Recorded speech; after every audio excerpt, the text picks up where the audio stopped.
Chris Blackburn, Battalion Chief, Clark County Fire Department, CHRIS, BLACKBURN. Okay.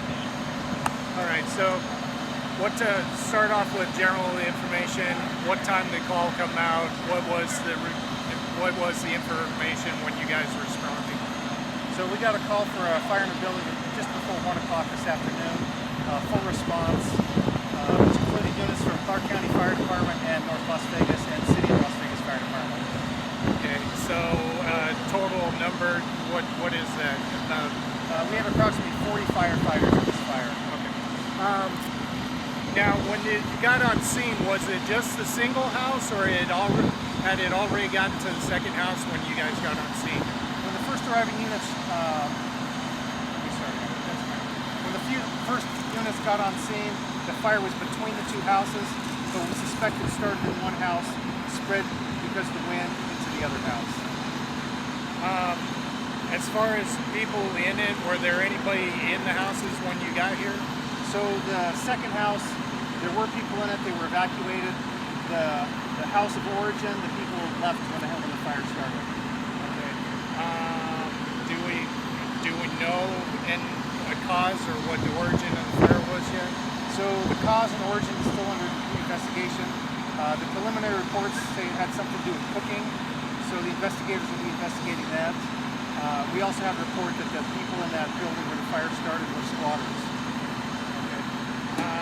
And then there was also reports of possibly pets in the 3619. Do we know anything about that? Yeah, so we were unable to make any rescues of any pets. We suspect they perished in the fire. The problem was with the wind, it spread so quickly we couldn't make an offensive attack and go interior because it was so heavily involved in the attic. So we kind of had to take a defensive posture to stay on the outside. There's so much debris and water in there now that it's unlikely that they survive. Are both houses total loss, or what? I haven't been in both houses, but I suspect they're both total loss. Anything fire tips that people need to know? I mean, these guys were given literally seconds to get out of their house. Is there a plan, practice fire drills with your kids, that kind of thing that you would like to maybe speak on?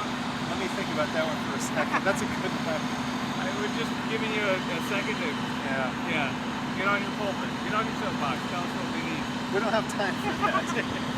So we always like to remind the citizens that because of the way home furnishings are constructed today, most of them are out of plastics, which are really petroleum products, and fires spread very quickly today. We recommend that families have a plan to get out if there is a fire, that they're super cautious with candles, with any heat sources, with smoking materials, cooking, especially barbecues. And you add the wind to that, and these fires are just super dangerous, spread very quickly. So we just caution everyone to use as much caution as they can when